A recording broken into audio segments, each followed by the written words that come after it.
तो उसी सीरीज़ का हम तीसरा पार्ट लेके चल रहे हैं, जिसमें हमने सबसे पहले हमने कॉन्टिनेंट्स या महाद्वीप की थ्योरी समझी थी, किस तरीके से इनका निर्माण होता है। फिर उसके बाद हमने बहुत सारी चीज़ों को और ऐड करा था उसके अंदर। उसके बाद फिर हम आए थे आपके अंटार्कटिका में।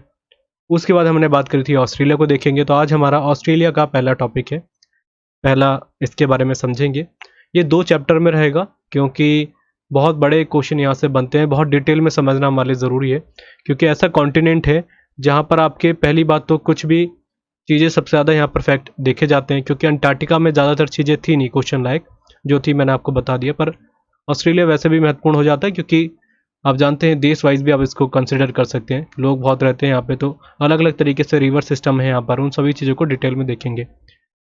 तो शुरू से बेसिक से एडवांस तक देखना है इसमें। तो हम सबसे पहले बात करते हैं ऑस्ट्रेलिया के बारे में। क्या लिखा है, द कॉन्टिनेंट ऑफ ऑस्ट्रेलिया। पहले चलिए इसको करने से पहले मैं आपको मैप दिखा दूं, और मैं बार बार आपको बोलूंगा इस मैप को अपने दिमाग में एकदम सेंटर करके रखना है कि इस तरीके का मैप है।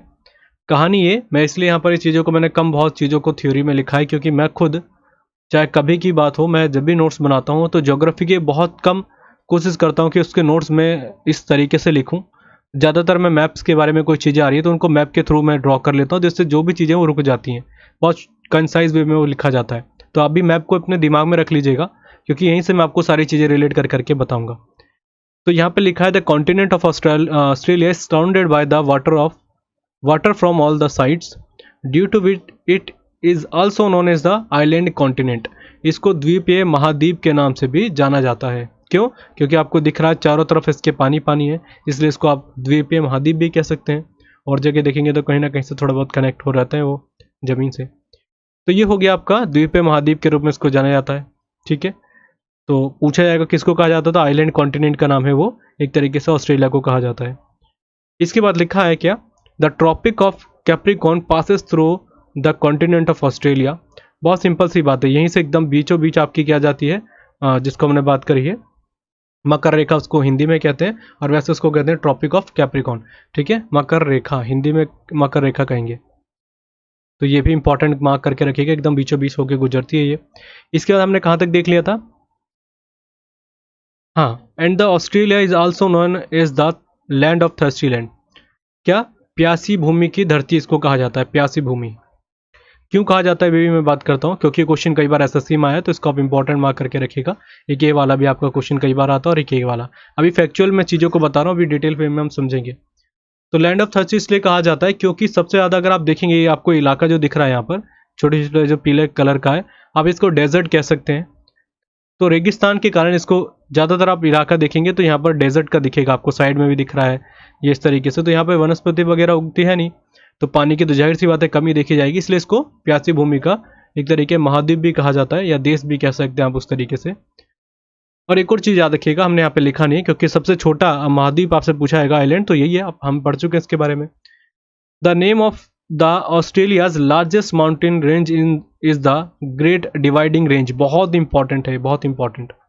ग्रेट डिवाइडिंग रेंज इसको कहा जाता है। ठीक है, तो ये पूछा जाएगा कि किसको कहा जाता है, इसी को कहा जाता है, और ऑलमोस्ट आप कह सकते हैं इसी वाले इलाके से निकलती है ये मैप में इतना आपको इसको याद रखने की खास जरूरत नहीं है, पर बस ये याद रखिएगा great dividing range directly factual question बनता है एसएससी में कि सबसे बड़ी रेंज का नाम क्या है। और ये बीच बीच में पार्शली तरीके से आधे जगह में है रेंज और आधे जगह में है नहीं, जैसे मैं बताऊं, जैसे रेंज बन गई, फिर बीच में से गैप हो गया, फिर ऐसे रेंज बन गई। ठीक है, ऐसे मतलब डायरेक्टली आप बोलेंगे तो कंटिन्यूसली नहीं है, ये थोड़ा थोड़ा गैप है बीच में, और इसलिए इसका नाम रखा गया ग्रेट डिवाइडिंग रेंज। वैसे अगर मैं बात करूँ तो सभी रेंज, जैसे मैंने बात करी यहाँ पर नहीं है, यहाँ पर नहीं है, ये स्टार्ट यहाँ से हो रही है, तो सभी 4 टाइप में डिवाइड हो रखी है, एक बार यहाँ, एक बार यहाँ, एक बार यहाँ और एक बार यहाँ। तो इनके अलग अलग रेंज रखे गए, उनके नाम रखे गए, पर इनको संयुक्त रूप से अगर बोले, पूरा तरीके से बोले कि इकट्ठा इनको क्या कहते हैं, तो इनको कहेंगे ग्रेट डिवाइडिंग रेंज। और इसी के सबसे हाईएस्ट पीक का नाम है कोसीजुको। ठीक है, अब इसको क्या लिखा जाता है, कोसीजुको ही पढ़ते हैं आप, इसी इंग्लिश में याद रखेंगे तो मेरा ठीक रहेगा। वैसे इसको पढ़ा जाता है, मैं यहाँ पे लिख लेता हूँ कोशियुको,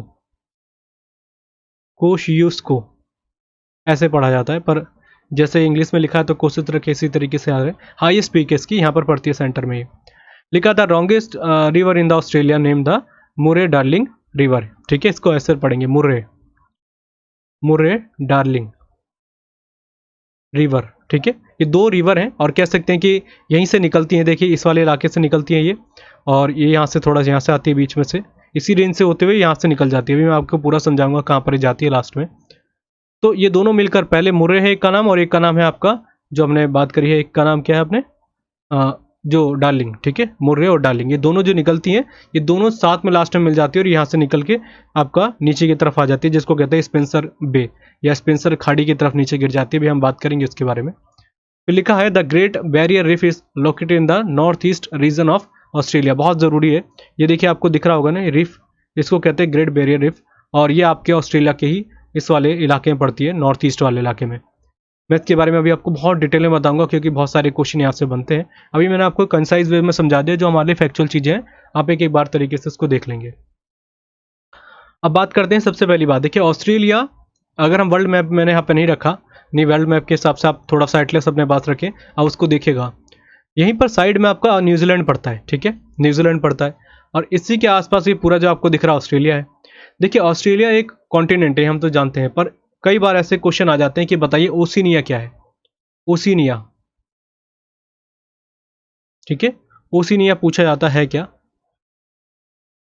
ओशिनिया के इस बार एक स्पेलिंग देख लीजिएगा कि ठीक लिखी कि नहीं मैंने। ओशिनिया वैसे मेरे हिसाब से ऐसे लिखा जाएगा।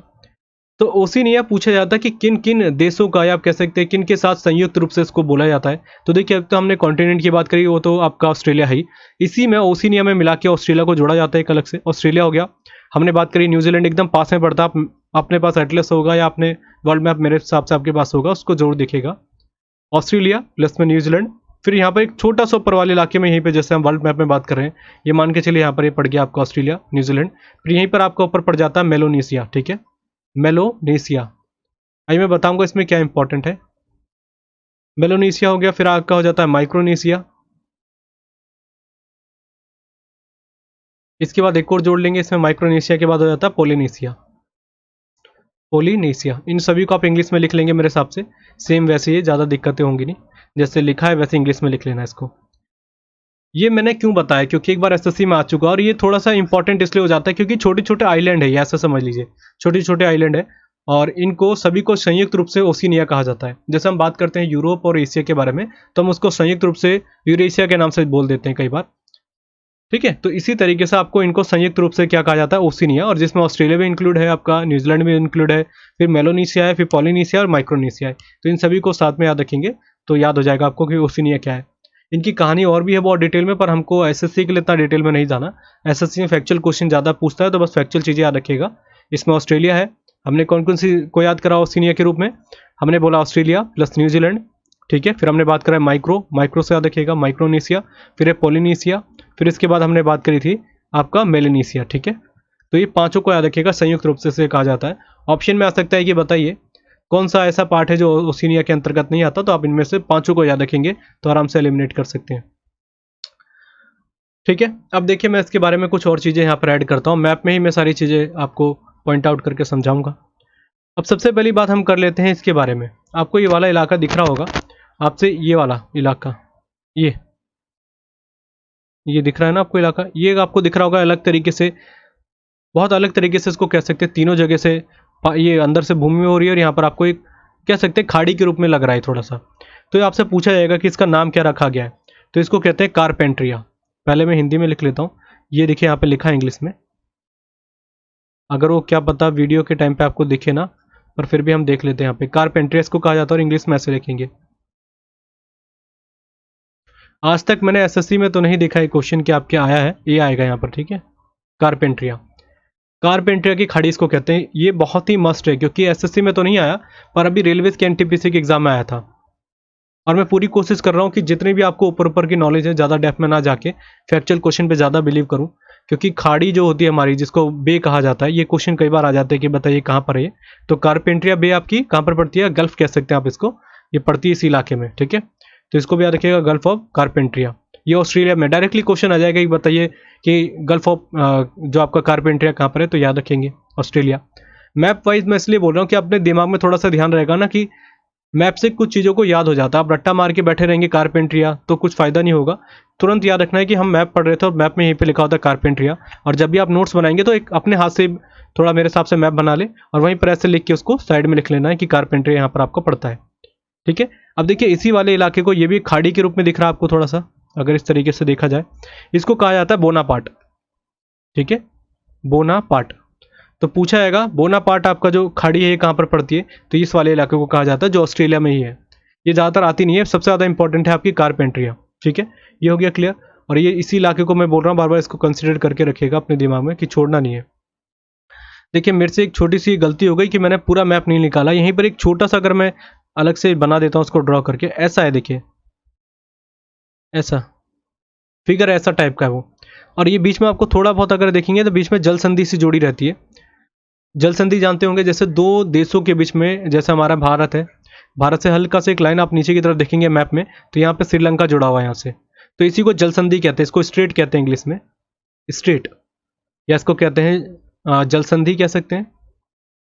मतलब दो देशों के बीच में या किसी भी तरीके से वो जुड़ रही हैं और कोई पानी के बीच में एक हल्की सी पट्टी बनी हुई है, उसी को आप जल संधि के रूप में कह सकते हैं। तो सेम यहीं पर एक पट्टी बनी हुई है और उसी पट्टी से पहले, जैसे मैं बताऊं, ये पानी है हल्का सा यहाँ पर हो रखा है, पर इस वाली जगह में इसको क्या कहा जाता है, कप का शेप का है, इसको कहते हैं तस्मेनिया। ठीक है, तस, एक मिनट, या तस्मानिया पढ़ा जाता है इसको, तस्मानिया। कई अलग अलग तरीके से इसके प्रोनाउंसिएशन है, आप थोड़ा सा देख लीजिएगा। तस्मानिया क्या जाता है, ये नीचे की तरफ पड़ेगा। आप अगर आपने एटलस से रखा होगा या वर्ल्ड मैप आपने देखा होगा अपने सामने, तो तस्मानिया पड़ता है। ये इंपॉर्टेंट क्यों है, क्योंकि इसको भी इसी के साथ जोड़ा जाता है ऑस्ट्रेलिया के साथ। हालांकि अलग तरीके से, इसका कोई इसमें कंट्रोल वगैरह है नहीं। और इसकी कैपिटल भी आप याद रख सकते हैं क्योंकि कॉन्टिनेंट के पास पड़ता है। अगर हम उस तरीके से देखें तो इसका है हॉबर्ट। ठीक है, हॉबर्ट इसकी कैपिटल। ये कैपिटल कई बार आती है ऐसे एग्जाम में, हालांकि एसएससी में मैंने आज तक देखा तो नहीं है, पर आप इसको याद रखिएगा। तस्मानिया कहते हैं या तस्मेनिया पढ़ा जाता है इसको कई जगह, तो ये कहा जाता है इसको। अच्छा, इसको इरेज कर देता हूँ, फिर मैं और चीज़ आपको बताता हूँ। अब देखिए, इरेज नहीं हुआ ये अभी। ये वाला इलाका आपको हल्का सा दिख रहा होगा, ये वाला जो हल्का सा उभरा पड़ा है इधर से, इसको देखेंगे आप, इधर की तरफ से चले जाएगा ये। तो इसका पूछा जाता है इसका नाम क्या है। ये भी एक स्ट्रेट टाइप की है और ये हल्की सी जुड़ी होती है इससे पानी से। इसका नाम है बास स्ट्रेट, बास स्ट्रेट, या आप जल संधि कह सकते हैं। ये मैं क्यों बता रहा हूँ कि क्वेश्चन क्यों आता है, ये क्वेश्चन आ जाता है कि बताइए बास जल संधि कौन से देश में स्थित है। हालांकि बहुत डिटेल में होगा तब पूछेगा, पर आप याद रखिएगा बास जल संधि हो गई। मैं आपको लास्ट में रिवीजन में भी बताऊंगा कि कौन कौन सी जगह है, तो ये याद रखिएगा। ये वाला इलाका भी आपका, या आप ऐसे कह सकते हैं इस वाले इलाके को थोड़ा सा जोड़ के। ठीक है, पहले मैं इरेज ही कर देता हूँ आपको। ये वाला इलाका है, ये इन दोनों में से यहाँ पर है ये आपका, ये। ठीक है, तो इसको याद रखिएगा। आपकी कहाँ पड़ेगी बास जल संधि, यहीं पर पड़ती है। डायरेक्टली फैक्चुअल क्वेश्चन पूछा जाएगा कि बताइए कहाँ पर है, तो आपको इस तरीके से याद रखना है। अच्छा, आपको यहाँ पर भी मैंने छोटा सा, मैं कह रहा हूँ आपको, एक गलती मुझसे हो गई कि मैंने पूरा वर्ल्ड मैप के हिसाब से नहीं समझाया। मैं चाह रहा था कि आपको क्लियरिटी के साथ कुछ चीज़ें आपको क्लियर रहे। आपने सुना होगा कि ऑस्ट्रेलिया के ऊपर जस्ट, अगर हम, ये बहुत ज़्यादा मैंने जूम तरीके से ले रखा है, यहीं पर आपको एक अलग से इसका शेप दिखता है, शंख टाइप का, ऐसे टाइप का शंख टाइप का इसका शेप है। पापुआ न्यू गिनी, आपने कई बार सुना होगा उसका नाम, देश का। पापुआ या पापुआ न्यू गिनी कहते हैं इसको।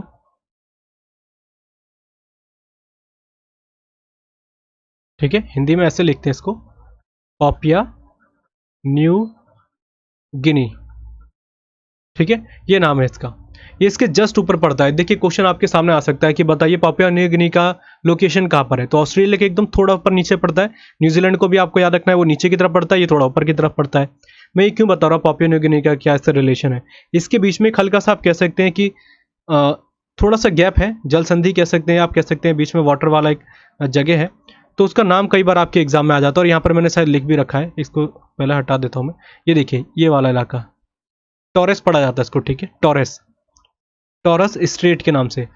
हालांकि आपके एग्जाम में बास स्ट्रेट के बारे में बहुत कम आए, पर टॉरस पूछा जा सकता है कि कौन से दो देशों के बीच में है, तो आपका एक तो है पापुआ न्यू गिनी और दूसरा ऑस्ट्रेलिया। इनके बीच में एक जल संधि होती है हल्की सी, उन दोनों के बीच में आप गैप कह सकते हैं, ये साथ में जोड़ने को मिलता है। और मैं वैसे भी बताऊं आपको, पापुआ न्यू गिनी के बारे में आप जानते हैं, एक आइलैंड के रूप में इसको बोला जाता है। और ये आइलैंड जो है, अगर पूछा जाएगा कि सबसे बड़ा आइलैंड पूरे विश्व में कौन सा है, तो उसका नाम आप सभी जानते हैं ग्रीनलैंड है, राइट। पर सेकंड नंबर पे भी कई बार क्वेश्चन आ जाते हैं, आज के टाइम पे ऐसे क्वेश्चन बन रहे हैं, तो सेकंड नंबर पे पापुआ न्यू गिनी ही है, ठीक है, पापुआ न्यू गिनी। और ये दोनों आपस में ही पड़ते हैं आपके ऑस्ट्रेलिया के आजू बाजू, अगर हम बात करें उस तरीके से। और आपसे पूछा जाएगा कि इन दोनों देशों के बीच में, या एक जो आइलैंड है आपका, इन दोनों के बीच में क्या, अगर आपसे पूछे कौन सी जल संधि है या कौन सी आपकी वाटर स्टेट है, तो उसका नाम याद रखना है टॉरस। इसको टॉरस को कई बार ऐसे भी लिखा जाता है, टॉरस, और कई बार आप जगह देखेंगे तो ऐसे भी लिखा होता है, तो आप इसको भी याद ध्यान रखेंगे, ठीक है। अच्छा, एक चीज़ तो बताना भूल गया मैं आपको, ये क्वेश्चन आ सकता है, हालांकि थोड़ा सा इंपॉर्टेंट ज़्यादा है ये। आपसे पूछा जाएगा कि यहाँ पर कौन सा एशियन ओशियन है और यहाँ पर कौन सा है, तो याद रखिएगा यहाँ पर पड़ता है इंडियन ओशियन और यहाँ पर पड़ता है आपका पैसिफिक ओशियन। इसको कहेंगे हिंद महासागर और इस नीचे वाले को कहेंगे प्रशांत महासागर। डायरेक्टली क्वेश्चन ये बन सकता है कि बताइए, हालांकि यूपी पीसीएस का पूछा गया क्वेश्चन है ये, और एसएससी में भी आज के टाइम पे ऐसे क्वेश्चन आ रहे हैं कि ये क्वेश्चन जरूर पूछा जा सकता है कि आपके बताइए ईस्ट में कौन सा पड़ता है आपका महासागर और कौन सा वेस्ट में पड़ता है, ऐसे क्वेश्चन कई बार आते हैं। तो आप याद रखिएगा ऑस्ट्रेलिया की लोकेशन क्या है और किस तरफ प्रशांत महासागर पड़ेगा और किस तरफ आपका ये पड़ेगा। पश्चिम में आपका पड़ेगा हिंद महासागर इंडियन ओशन और पूर्व की तरफ पड़ेगा आपका प्रशांत या पैसिफिक ओशन। इन दोनों चीज़ों को आपको याद रखना है। अच्छा, इसके अलावा हम बात करते हैं कारपेंटर खाड़ी हो गई। हाँ, एक और मेरे दिमाग से भी निकल रहा है आपका, अच्छा क्वेश्चन था जो मैं बताने वाला था। हाँ, यहाँ से रिवर निकलती है, दो मैंने बताया था ना आपको, एक तो डार्लिंग रिवर निकलती है, एक मुर्रे निकलती है, तो ये दोनों जाके एक खाड़ी में गिरते हैं और वो खाड़ी का नाम है स्पेंसर। स्पेंसर, इसको ऐसे लिखेंगे स्पेंसर खाड़ी। ये क्वेश्चन आपके एग्जाम में आ सकता है कि बताइए स्पेंसर खाड़ी कहाँ पर है। ऐसा समझ लीजिए जैसे हमारे देश में बंगाल की खाड़ी आप बोलते हैं ना, हमारी बंगाल की खाड़ी में कई नदियाँ गिरती हैं, सेम आप ऑस्ट्रेलिया को यहाँ से इसको जोड़ के रखें तो आपसे ये जरूर याद रखना है कि स्पेंसर खाड़ी कहाँ पर पड़ेगी। तो ये आपकी ऑस्ट्रेलिया में पड़ती है, जो दोनों रिवर जो सबसे बड़ी लास्ट में ही यहाँ पर के गिर जाती हैं, ठीक है। तो स्पेंसर खाड़ी हो गई। अभी हम लास्ट में कौन कौन सी चीज़ें मैं बताऊँगा उसके बारे में। अच्छा, अब और बात देख लेते हैं। ये तो हो गया ऊपर की नॉलेज। अब मैं यहाँ पर बता रहा हूँ आपको, ये चीज़ नोट डाउन करनी नहीं है, बस मैं आपको ऊपर से समझा देता हूँ कि थोड़ा सा बस ध्यान देखिएगा, इसको नोट डाउन नहीं करना क्योंकि आपके एग्जाम के लिए ज़्यादा इंपॉर्टेंट है नहीं। मैं इसलिए क्लियर का आपको बता दूंगा, जहाँ पर कि इंपॉर्टेंट है उसको नोट डाउन करें, जहाँ पर नहीं है वहाँ पर बस आप नॉलेज के तरीके से रखें, क्या पता क्वेश्चन आ जाए। अब देखिए, हमारे अगर पूछा जाएगा ऑस्ट्रेलिया में कितने आप ये कह सकते हैं प्रांत या स्टेट हैं और कितनी यूटीज़ हैं स्टेट वाइज। स्टेट को प्रांत आप कह सकते हैं, प्रोविंस कह सकते हैं। तो टोटल है यहाँ पर 6 और यूटीज कितनी है यहाँ पर, जो केंद्र शासित प्रदेश है वो है 2। अच्छा, 6 के नाम आपसे पूछा जा सकता है तो उसको मैं मैप के अकॉर्डिंग आपको समझा दूं, पर यूटीज आप याद रखिएगा। पहला है कैनबरा, ठीक है, कैनबरा। कैनबरा, कैनबरा क्या है आपका, ये यहाँ पर आप जानते हो ऑस्ट्रेलिया की कैपिटल भी है ये। अच्छा, कैनबरा हो गई। और दूसरे का नाम है तस्मानिया, इसलिए मैं आपको बता रहा था तस्मानिया जो है एक तरीके से यहीं पे पड़ता है, वो कप जैसा शेप है उसका। तो इन दोनों का आप एक तरीके से कंसिडर करके यही चलता है, जैसे आपने सुना होगा ग्रेट ब्रिटेन में कि आपका जो आयरलैंड वाला इलाका है उसको भी इसके साथ जोड़ा जाता है। सेम ऐसा समझ लीजिएगा, तस्मानिया को ऑस्ट्रेलिया के साथ ही जोड़ेंगे हम। तो आप यूटी के रूप में बोल सकते हैं, तस्मानिया दूसरी हो जाएगी, पहली है कैनबरा। ऐसे क्वेश्चन आ रहे हैं आज के टाइम पे, तो थोड़े बहुत हमको याद रखने चाहिए कि ऑस्ट्रेलिया में कितने स्टेट हैं, 6 हो गए, और कॉन्टिनेंट आपके यूटीज कितनी हो गई, 2। एक का नाम है कैनबरा, दूसरा नाम है तस्मानिया। अच्छा, 6 कौन कौन से और क्या क्या उनकी लोकेशन है, मैं इसको थोड़ा सा इस तरीके से काट देता हूँ जो आपको ये क्लियर रहे। ये हो गया आपका इलाका, एक यहीं से कर लेते हैं, थोड़ा सा गलत हो गया ये इलाका, ठीक है, इसको मत करना ध्यान में। ये हो गया, एक ये हो गया, ठीक है। अब देखिए ये वाला जो इलाका है इसको थोड़ा सा मैं आगे बढ़ा देता हूँ। अभी इसको हम देखेंगे कितने पार्ट्स में डिवाइड हो रहा है। पहला हो गया 1, ठीक है, और यहीं पर आप इसको ऐसा समझ लीजिए, ये हो गया आपका 2, और ये जस्ट इसके थोड़ा सा नीचे जाता है, ये हो जाएगा तीसरा इलाका, ये चौथा, और ये हो जाएगा आपका छठा, और ये हो जाएगा आपका 5वां, पूरा ही जो है इसको। अब क्या है, इनको मैं समझा देता हूँ किन कौन जगहों की हम बात कर रहे हैं कि इनकी स्टेट वाइज कौन कौन सी जगह है।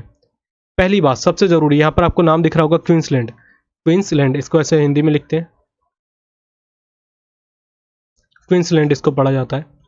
जो क्वींसलैंड इलाका है ये बहुत ज़रूरी है ऑस्ट्रेलिया के हिसाब से। आपसे डायरेक्टली क्वेश्चन आ जाता है कि बताइए इसकी कैपिटल का नाम क्या है, क्योंकि आप सभी जानते हैं स्टेट वाइज है, जैसे हमारे बहुत सारे स्टेट हैं तो उनके आप सभी जानते हैं कि हम राजधानी का नाम रखते हैं, जैसे यूपी का आपका लखनऊ हो गया, कर्नाटक का बेंगलुरु हो गया, उसी तरीके से इन जगहों का भी आपका नाम पूछा जाता है। और 6 हैं, मेरे हिसाब से ज़्यादा दिक्कतें होंगी भी नहीं याद रखने में।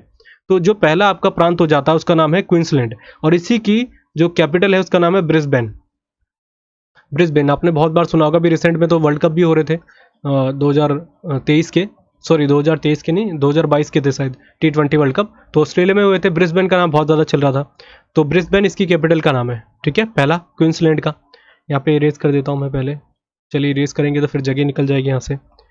इसके बाद जो ये वाला नीचे वाला इलाका हो जाता है इसको कहते हैं साउथ वेल्स। ठीक है, sorry New South Wales, New South Wales यहाँ पे लिखा भी है। पहला कौन सा हो गया क्वींसलैंड, दूसरा है न्यू साउथ वेल्स हो गया, और तीसरा नीचे वाला जो इलाका हो जाता है इसको कहते हैं विक्टोरिया। यहाँ पे मैं देख रहा हूँ कि विक्टोरिया लिखा ये रहा। ठीक है, पहला कौन सा हो गया क्वींसलैंड, दोबारा इसको इरेजी करके मैं समझा देता हूँ। चलिए पहले समझ लेते फिर बाद में आपको लास्ट में बताऊंगा। तो पहला हमारा ऊपर का कौन सा हो गया क्वींसलैंड हो गया, दूसरा हो गया नॉर्थ न्यू साउथ वेल्स हो गया, और तीसरा हो गया आपका विक्टोरिया।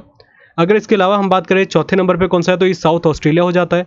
इसके ऊपर जाएंगे तो नॉर्थ आपका ऑस्ट्रेलिया हो जाएगा। इसके बाद जो पांचवें नंबर पे है इसको कहते हैं वेस्टर्न ऑस्ट्रेलिया। तो ये लास्ट के तो आपको तीन याद रखने की खास जरूरत है नहीं, स्टार्टिंग के जो आपको तीन है वो याद रखने की जरूरत है। पहला एक क्वींसलैंड हो गया, दूसरा आपका न्यू साउथ वेल्स हो गया, और इसके बाद जो हो जाता है आपका विक्टोरिया हो गया।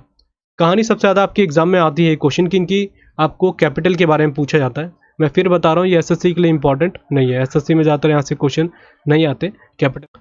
अब देखिए मैंने आपको 6 के 6 बता दिए, उनकी आपसे पूछा जा सकता है कि कैपिटल क्या है, तो पहले की बता दी मैंने क्वींसलैंड की, उसका नाम है आपका ब्रिस्बेन। दूसरे हमने बात करी थी, पहला क्वींसलैंड ऊपर पड़ता है, नीचे वाला आपका पड़ता है New South Wales, New South Wales इसकी क्या हो जाएगी आपकी सिडनी, राइट, सिडनी बहुत ज़्यादा फेमस जगह है। तीसरे नंबर पे आपका हो जाता है जिसको हमने नीचे बात करी थी, उसका नाम था विक्टोरिया। विक्टोरिया की कौन सी है, कैनबरा। कैनबरा पूरे ऑस्ट्रेलिया की है उस तरीके से, पर अगर आपसे पूछा जाएगा इसकी स्पेसिफिक कौन सी है, तो यहाँ पर आप कह सकते हैं मेलबर्न। ठीक है, तो याद रखना आपको कौन सा हो जाएगा, मेलबर्न हो गया। चौथे नंबर पे हम बात कर रहे थे किसके बारे में, नॉर्थ स्टेट के बारे में जो ऊपर पड़ता है जिसको कहते हैं नॉर्दर्न टेरिटरी। इसकी है आपकी डार्विन, पहले यहाँ पे लिख लेते हैं नॉर्दर्न टेरिटरी, इसको कहेंगे डार्विन, डार्विन हो गई। पांचवें नंबर के हमसे पूछा जाएगा कि साउथ वाले ऑस्ट्रेलिया की इसकी क्या, इसकी हो जाएगी एडिलेड। ठीक है, एडिलेड। और इसके बाद जो हम बात करें वेस्टर्न वाले पार्ट की, इसकी हो जाती है आपकी पर्थ, यहाँ पे लिखा भी नीचे पर्थ वाले। तो इनकी डायरेक्टली क्या हो जाता है, कई बार कैपिटल पूछी जाती है बड़े बड़े एग्जाम्स में। मैं इसलिए बता रहा हूँ, इसलिए मैंने आपको बोला नोट डाउन करने की आपको ज़रूरत नहीं है, इतना डिटेल में जाने की ज़रूरत है नहीं। बस आपको याद रखना है 6 आपके स्टेट होते हैं, 2 यूटीज़ होते हैं, और अगर बहुत ज़्यादा डेप्थ में चले जाएगा कि बताइए कौन कौन सी चीज़ें कहाँ पर पड़ती है, और ये लिख भी रखा है देखिए, ये सिडनी हो गया, कैनबरा हो गया, ये मेलबर्न वाला इलाका हो गया। और मैंने इसलिए आपको कैटेगराइज करके बताया, पहला क्वींसलैंड हो गया। ठीक है, क्वींसलैंड का हमने ऊपर से रिलेट करके बताया आपको कि इसकी ब्रिस्बेन होती है कैपिटल, यहाँ पर लिख भी रखा है सारी, और ये लोकेशन की वाइज भी आपको दे रखा है, देखिए पर्थ हो गया, डार्विन हो गया, और नीचे का हो गया एडिलीड। तो मैप भी आप देखते रहिएगा थोड़ा बहुत, पर अगर डेप्थ में जा रहे हैं तो आपको इतना देखना है। वैसे मैंने आपको जो जो पॉइंट बताने थे उसको बता दिया। चलिए फिर भी हम एक बार रिवीजन कर लेते हैं जिससे कुछ कॉन्सेप्ट क्लियर हो जाए। हमने स्टार्टिंग करी थी मैप की तरफ देखेंगे, और कुछ ज़्यादा देखना नहीं है। मैप में मैंने आपको बोला सबसे ऊपर याद रखना है पापुआ न्यू गिनी, जो आपका एक देश है शंख जैसे उसका शेप है। तो आपसे पूछा जाता है कि उसका और बीच में जो एक जल संधि है उसका नाम क्या, उसका नाम है टॉरस, यहाँ पे लिखा हुआ है टॉरस जल संधि। इसको हिंदी में भी ऐसा लिखा जाता है और इंग्लिश में भी। ये सेकंड सबसे बड़ा आइलैंड में अगर हम बात करें यही है, और आइलैंड को द्वीप कहा जाता है। तो सेकंड सबसे बड़ा द्वीप कौन सा हो गया, यही हो गया आपका पापुआ न्यू गिनी। पहला आपका ग्रीनलैंड, ये हम सब पढ़ चुके हैं पहली बात। इसके बाद मैंने आपको नीचे वाली आपको जल संधि के बारे में बोला था कि उसको याद रखना है। एक का नाम रखा था बास, जो नीचे पड़ती है, ये इतना मैप में देखना नहीं, बस आप याद रखिएगा बास जल संधि कहाँ पड़ेगी, यहीं पर पड़ेगी आपकी। मैंने आपको एक और बताया था जहाँ पर गल्फ पड़ी जाती है, इसका नाम है बोनापार्ट।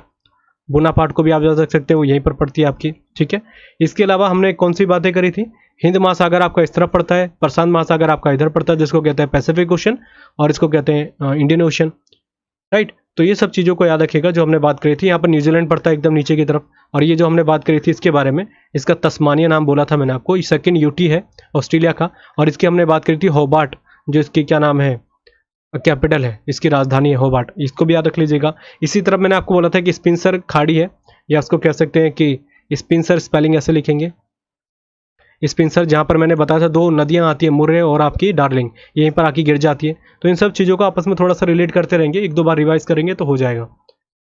अच्छा, इसके अलावा मैं कुछ और बात करूं, जैसे आपसे पूछा जाएगा कि हमने बात करी थी सबसे बड़ी जो इसकी रेंज है, वो मैंने बताया था यहाँ पर पड़ती है आपकी सबसे बड़ी रेंज, उसका नाम हमने बात करी थी ग्रेट डिवाइडिंग रेंज हो गया। और उसी की सबसे ऊंची वाली जो हमने बात करी थी उसका नाम था कोशयुको। ठीक है, कोशयुको ऐसे लिखा जाता है उसको, कोशयुको, थोड़ा सा नाम इसका अलग रहता है पर इसको याद रखेंगे, कोशयुको कहा जाता है। इसकी सबसे हाईएस्ट पीक है। ये क्वेश्चन कई बार ऐसे आ जाते हैं कि ऑस्ट्रेलिया की सबसे ऊंची पीक कौन सी, सबसे ऊंची चोटी कौन सी, तो उसका नाम कोसियुस्को हो जाता है। सबसे लंबी नदी हमने बात करी है मुरे और आपकी डार्लिंग, ये दोनों मिलकर इकट्ठे आके नीचे की तरफ चले जाती हैं, दोनों मिलके आती हैं ये, ठीक है। अच्छा अच्छा, ये क्वेश्चन आया है आपके, हालांकि एसएससी में नहीं आया था। ये पूछा जाता है कि मुरे जो है आपका, मुरे ये जो है आपका कौन सी शहर के किनारे बहती है नदी, तो याद रखिएगा सिडनी, ठीक है, सिडनी के किनारे बसती है ये, सिडनी यहाँ पर है देखिए ये, तो यहीं से आपकी मुरे निकल जाती है, और इसलिए कहा जाता है कि सिडनी जो है आपका कौन सी नदी के किनारे बसा हुआ है। ऐसे बड़े बड़े देश है हमारे, जैसे आपका न्यूयॉर्क है, हडसन रिवर के किनारे पड़ता है वो, ऐसे क्वेश्चन कई बार आ जाते हैं, तो आप इसको भी याद रखेंगे। कॉन्टिनेंट के रूप में हम बात कर रहे हैं तो वैसे भी जरूरी हो जाता है। एक और रिवर कई बार पूछी जाती है कि स्वान रिवर किस तरफ बहती है, ये क्वेश्चन एसएससी का पूछा गया क्वेश्चन है, स्वान रिवर, ठीक है, स्वान रिवर ये आपके ऑस्ट्रेलिया में बहती है, और इसके किनारे जो बसा हुआ है वो है पर्थ, और पर्थ हमने बात करी थी ये, तो स्वान रिवर इस तरफ बहती है और पर्थ आपका इसी तरफ बसा हुआ है, तो दोनों याद रखना है। पहली बात, मुरे रिवर जो है सिडनी एक तरीके से इसके किनारे बसा हुआ है, स्वान रिवर के किनारे बसा हुआ है पर्थ, तो दोनों को रिलेट करने में आसानी हो जाएगी। अच्छा, एक क्वेश्चन ऐसे भी कई बार आते हैं, हमने रेंज की बात कर ली जो पर्वतमाला है, हमने पहाड़ी की चोटी के बारे में बात कर ली, वो भी देख ली, नदी भी देख ली, जो क्वेश्चन कई बार आ जाते हैं कॉन्टिनेंट से। एक क्वेश्चन कई बार ऐसा आता है कि बताइए डेजर्ट कौन कौन से, क्योंकि यहाँ पर डेजर्ट है, मैंने आपको बताया, वैसे तो बहुत सारे डेजर्ट हैं, लगभग 7 हैं, 7 डेजर्ट, पर आपको उनमें से कुछ याद रखने की जरूरत है, जहाँ पर मैं आपको दिखा रहा हूँ। एक है आपका गिब्सन, यहाँ पर नहीं लिख रहा होगा तो मैं लिख देता हूँ, पहले का नाम है गिब्सन, इसको हिंदी में भी ऐसे लिखा जाता है, गिब्सन पहला हो गया। दूसरा है ग्रेट सैंडी डेजर्ट, इसको ऐसे लिखेंगे, ग्रेट सैंडी मरुस्थल कह सकते हैं। तीसरे नंबर पे है सिम्पसन, ठीक है, तीसरे नंबर का है सिम्पसन, सिम्पसन ये आपका भी कहां पर पड़ेगा, इधर। इसके बाद आ जाता है आपका ग्रेट विक्टोरिया डेजर्ट, और जैसे विक्टोरिया आ रहा है तो आपको याद रखना ऑस्ट्रेलिया में, इसमें मेरे हिसाब से ज़्यादातर दिक्कतें नहीं आती याद करने में। आपका 3 सबसे ज़्यादा पूछा जाता है, इनमें है पहला है ग्रेट सैंडी, दूसरा आपका गिब्सन, और ये है सिम्पसन। गिब्सन जो है आपका इतनी बार पूछा जा चुका है एसएससी के एग्जाम में कि आपको याद रखने की जरूरत है, यहीं से क्वेश्चन कई बार रिपीट कर गए, ठीक है, तो इसको ज़्यादा मत याद रखिएगा, इसका कोई मतलब नहीं है, बस जो मैंने आपको 3-4 बताए आप याद रखेंगे। Great Victoria Desert, Gibson Desert हो गया, सिम्पसन हो गया, और ग्रेट सैंडी हो गया। इनमें सबसे ज़्यादा ये दोनों पूछे जाते हैं, एक तो सिम्पसन हो जाता है और एक होता है गिब्सन डेजर्ट, या रेगिस्तान आप उसको कह सकते हैं, मरुस्थल कह सकते हैं। इन सभी चीज़ों को हमको याद रखना है, ठीक है। अब इसके बाद जो हमारा सबसे महत्वपूर्ण चीज़ है वो है हमारा क्या, ग्रेट बैरियर रीफ, ये जो मैंने आपको लिख रखा है यहाँ पे, ग्रेट बैरियर रीफ। अगर आप देखेंगे ना, देखिए जैसे यहाँ पर ऑस्ट्रेलिया अपना ये इलाका छोड़ता है, इसके तटीय इलाके से एकदम जस्ट जुड़ा हुआ है, इसको कहा जाता है ग्रेट बैरियर रीफ, और यहीं से क्वेश्चन बहुत सारे आते हैं कि बताइए ग्रेट बैरियर रीफ कहाँ पर पड़ता है, ऑस्ट्रेलिया में, इसको साथ में जोड़ा जाता है, राइट। अच्छा, दूसरी बात ये पूछा जाता है कि ऑस्ट्रेलिया के किस जगह पर है, कौन सी जगह में स्थित है, इसलिए मैं आपको बार बार बोल रहा हूँ कि मैप को ध्यान में रखना है। ये पड़ता है उत्तर पूर्व के इलाका, ये आपको दिख रहा है ना, नॉर्थ और ऊपर हो गया इधर ईस्ट, तो ये क्वेश्चन कई बार आता है कि नॉर्थ ईस्ट वाले इलाके में पड़ता है आपका ग्रेट बैरियर रीफ। अब ग्रेट बैरियर रीफ जब हम पढ़ ही रहे तो मैं थोड़ा आपको डिटेल में भी समझा देता हूँ, क्योंकि रिसेंट में 5-6 महीने पहले न्यूज़ में बहुत ज़्यादा रहा था ये ग्रेट बैरियर रीफ। क्या है ये ग्रेट बैरियर रीफ, आप ऐसे समझ लीजिए, हमारे देश में अमेजन के जो जंगल है उसे कहा जाता है कि विश्व का फेफड़ा है वो, क्योंकि इतनी बड़ी भारी मात्रा में वृक्ष है वहाँ पर जो एक तरीके से ऑक्सीजन निकालते हैं और हमारे लिए सबसे अच्छी चीज़ें हैं, और उसके संरक्षण के लिए कई चीज़ें की भी जा रही है। सेम ऐसी है ग्रेट बैरियर रीफ, ये हमारे पर्यावरण का एक बहुत ही महत्वपूर्ण अंग है। पहला क्वेश्चन यहाँ से जो आपका फैक्चुअल बनता है कि ग्रेट बैरियर रीफ, पहला क्वेश्चन आएगा कि सबसे बड़ी रीफ कौन सी है, वो यही है। अब ये है क्या, होता क्या, इसमें इसको समझना हमारे लिए ज़रूरी है। इसको कहा जाता है प्रवाल भित्ति, हिंदी में प्रवाल भित्ति, इसको इंग्लिश में कहेंगे कॉरल रीफ, कॉरल रीफ यहाँ पे लिखा है ना, कॉरल सी, कॉरल रीफ इसको कहा जाता है। कॉरल क्या होता है, प्रवाल भित्ति इनको क्या कहा जाता है, कॉरल को।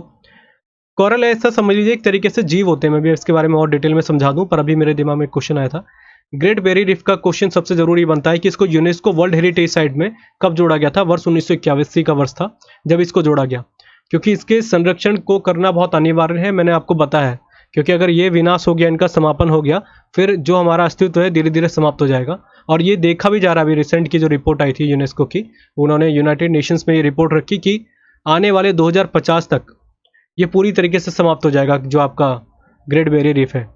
तो जब उन्होंने बोला कि क्या कारण है, तो उन्होंने बोला प्रदूषण बहुत ज़्यादा हो रहा है, क्लाइमेट चेंज इसका सबसे बड़ा एक उदाहरण दिख रहा है कि ये धीरे धीरे समाप्त हो रहे हैं।